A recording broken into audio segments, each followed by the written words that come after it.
이제 반도체 중에서도 제가 지금부터는 좀 투자해도 될 만하다고 생각하는 부분은 있습니다. 그 부분이 어떤 부분이냐면 차량용 반도체예요.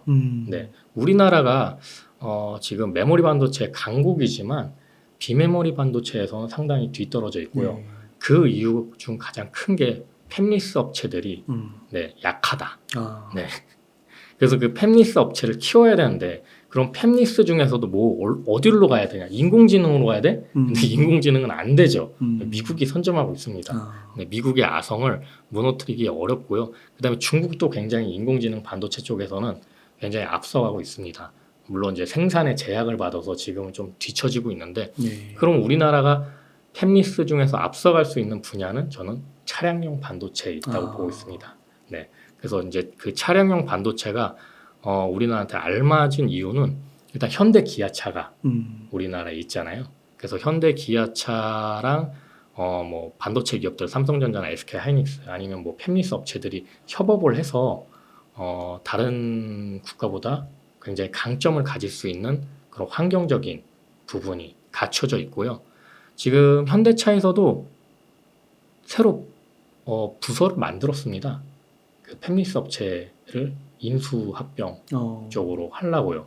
그래서 지금 예를 들면 동훈아나텍이라고 현대차에서 인수 이제 하겠다라는 소문이 굉장히 파다하게 돌았고요. 근데 이제 동훈아나텍 같은 경우는 지금 굉장히 올랐잖아요.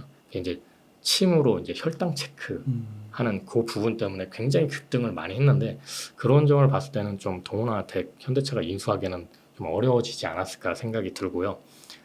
그다음에 지금 동훈아나텍하고 비슷한 사업 구조를 가진 회사 중에 이미지스라는 회사가 있습니다. 여기도 이제 차량용 반도체를 만드는 팹리스 업체인데 여기 회사는 조금 독특하게 햅틱 드라이버를 만드는 회사예요. 그래서 옛날에 이제 모바일 햅틱 드라이버를 세계 최초로 개발을 해서 햅틱이 뭐예요? 건들면은 감응하는, 흔들리는. 네. 햅틱폰 기억 안 나세요? 삼성전자 햅틱폰.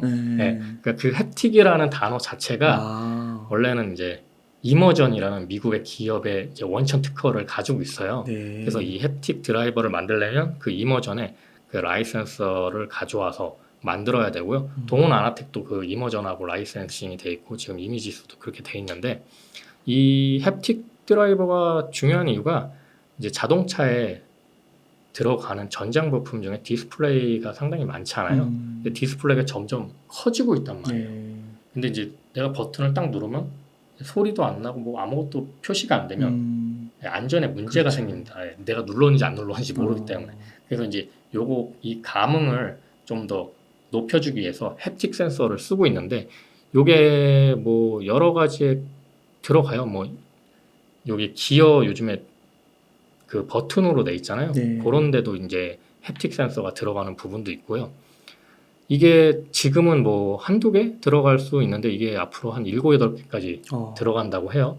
네. 그래서 요게 지금 이미지스가 국가에서 지원 이제 국책 사업으로 3년간 22억 정도 수주를 받아서 이 햅틱 드라이버, 차량용 햅틱 드라이버랑 그다음에 그 안에 들어가는 이제 액추에이터, 이제 모터죠. 네, 흔들리는 모터를 직접 개발을 하고 있어요. 네. 이 모터도 이 액추에이터도 이제 피에조라고 일본계 굉장히 유명해요. 약간 단점은 가격이 비싸다는 거. 성능은 좋은데 가격이 비싸다는 거. 그래서 이제 요거 국산화를 하기 위해서 국가에서 이제 밀어주고 있는 거죠. 국가에서 밀어준다는 의미는 뭐냐면 이게 한국에 필요한 산업군이라는 뜻입니다. 네. 그래서 이미지스를 제가 발굴을 해봤는데 요게 지금 주가가 시가총액이 500억이 안 돼요. 되게 작네요. 네네. 그래서 경쟁사들을 봤을 때 경쟁사들은 1000억에서 2000억 사이 왔다 갔다 할 정도거든요. 그러니까 한 두세 배 정도 성장하는 거는 어렵지는 않을 것 같고요.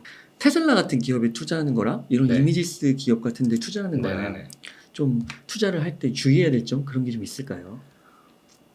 일단은 이미지스라는 기업은 굉장히 작은 기업이기 때문에 많은 비중을 실기에는 조금 어려울 것 같고요. 이제 대신에 이제 또 아무리 작은 기업이라도 재무제표를 항상 확인을 하시면서 이미지스 같은 경우는 예전에 적자가 계속 쌓이다 보니까 상장 폐지 요건까지 들어갈 뻔했었어요. 근데 그게 이제 벗어나면서 지금 턴어라운드 된 기업이거든요. 그러니까 일단은 돈은 이제 적게라도 꾸준히 벌고 있다라는 거. 그다음에 이제 국책 사업을 딸 정도면 그만큼의 원천 기술을 가지고 있다라는 거거든요. 그래서 저는 약간 특허청에 가서 이 회사의 특허를 좀 들여다봅니다. 네, 그래서 특허가 얼마나 많이 보유를 하고 있는지, 기술력은 또 얼마나 가지고 있는지 정도를 확인을 하고 있고요. 그런 부분을 여러 가지 종합을 했을 때 작은 기업이라도 성장 가능성이 높다면 그래도 좀 어느 정도 과감하게 좀 매수를 해봐도 좋지 않을까. 이차전지 주식 그 주가 네. 그 대장주들 왜 그러는 거예요? 네, 엄청난 조정이 왔죠. 네. 네. 뭐 에코프로 막 이런 게 막 10몇 프로 빠지고 막 난리가 났습니다. 근데 2차 전지가 갑자기 급등한 부분이 있어요. 네, 좀 비이성적인 급등이었죠. 아무래도. 그러니까 주변 지인분들도 그런 얘기 많이 해요. 2차 전지 지금이라도 사야 되냐. 막 이거 안 사면은 이게 소외된 것 같다. 뭐 이런 식으로 네 그런 뭐 이런 거 뭐 포모 현상이라고 그러나요? 그렇죠. 네. 그래가지고 이런 정도로 지금 난리가 났는데. 그만큼 조정이 컸다라는 건 그만큼 또 관심이 많다라는 뜻이기도 합니다. 반대로 말했을 때. 제가 봤을 때는 이 정도의 조정은 사실 개인들이 컨트롤하기에는 굉장히 어려운 부분이 있고요. 아무래도 외국인이나 기관의 공매도 포지션이 한꺼번에 몰려서 이렇게 되지 않았을까 생각이 들고요. 뭐 얘네들도 어쨌든 반도체 쪽 비중이 많다 보니까 반도체 쪽은 빨리 털고 2차 전지를 들어가야겠는데 이제 개인들이 너무 올려놓다 보니까 요걸 이제 공매도 쳐서 요건 내리고 반도체 쪽은 조금 올려서 개인들이 아무래도 그쪽으로 가 있는 동안에 빠져있는 2차 전지를 들어가야겠다라는 전략이지 않을까 저는 그렇게 생각이 들고요. 근데 그게 어느 한 사람 한 기관이 하는 게 아니라 네. 같이 네. 짜가지고 한 거 아닐까요? 저도 좀 그런 의문이 듭니다. 네. 그러니까 그렇게까지 네. 가격이 네. 물량이 쏟아져 나오면서 네네. 가격이 하락하는 거는 네. 그 소수로는 안 될 것 같아요. 맞아요. 소수로는 안 될 것 같고요. 단합이 아무래도 있지 않았을까. 그들만의 또 이제 메신저가 있겠죠. 시간 딱 정해놓고. 네네네. 딱 정해놓고 어느 순간에. 왜냐면 그렇게 급락했을 때 상승이었다가 1시 30분이었나? 그때 갑자기 다 일괄적으로 내려갔거든요. 이 공매도를 일괄적으로 같이 치지 않는 이상은 좀 이렇게 내려가기에는 좀 힘들 것 같고요. 그날 코스닥은 마이너스 4% 가까이 떨어졌으니까 그거는 뭐 거의 팬데믹이나 아니면 경제 위기 그 정도는. 수준에 있지 않는 이상 하루에 마이너스 4% 떨어지기. 비트코인도 그렇진 않나요? 네. 그 요즘에. 요즘에 2차 전지주가 비트코인보다 훨씬 등락률이 큽니다. 네네네. 그렇군요. 그러면은 이제 결국 이제 벌어진 현상이고 네네네. 앞으로는 어떻게 좀 보세요? 2차 전지는 제가 전에도 얘기했지만 조정은 있을지언정 앞으로 계속 성장할 수밖에 없고 그래요? 그래서 이제 조정기일 때마다 저는 매수하시라고 말씀을 계속 드려왔고요. 2022년 미국 전기차 보급률을 보시면 5.8%밖에 안 됩니다. 이제 미국 정부가 전기차 보급을 이제 강제하기 위해 이제 차량용 배출가스 기준을 대폭 강화하는 발표를 했잖아요. 그러면서 2032년까지 이제 바이든 대통령이 전기차를 3분의 2까지 올리겠다. 그러니까 약 67%인데요. 이제 거기까지 올린다라고 목표를 세웠죠. 네. 그러다 보니까 우리나라 2차 전지 기업들이 미국 시장을 지금 기준으로 움직이고 있어요. 네. 그렇기 때문에 2차 전지가 조정이 올지언정 성장성이 꺾이지는 않는다라는 거죠. 한참 남았기 때문에. 네. 그러니까 5.8에서 67로 가면 그래도 60 남은 거니까. 그리고 67뿐만이 아니고 2050년 정도 되면은 거의 웬만한 자동차는 뭐 거의 다 전기차가 되겠죠. 왜냐면 뭐 유럽만 해도 2030년부터 뭐 내연기관차 생산하지 않겠다 뭐 이런 회사들도 많이 있고요. 네. 지금 가격은 좀 과할 수 있는 좀 가격은 맞습니다. 네, 그렇기 때문에 좀 조정하는 거 보면서 올라타셔도 되고 아무래도 배터리 쪽은 2차 전지 쪽은 그 펄을 3, 4년치를 땡겨오잖아요. 네. 그러니까 수주를 얼마나 받느냐를 계산을 해줘야 되거든요. 네. 네, 그래서 포스코 퓨처엠 같은 경우는 제가 전에 방송에서 했을 때 이번 연도 안으로 한 45만 원 정도가 좀 적정한 것 같다. 근데 60만 원까지 갔다가 지금 이제 떨어졌는데도 불구하고 45만 원이 넘어가 있어요, 지금. 네, 그러니까 지금 이제 적정 수준이다. 지금 정도 수준은. 네. 근데 이제 뭐 더 올라가려면 더 많은 또 수주가 생겨야 되겠죠. 네. 수주는 계속 붙을 거라고 보세요? 네, 계속 붙을 것 같습니다. 에코프로비엠은 어떻게 보세요?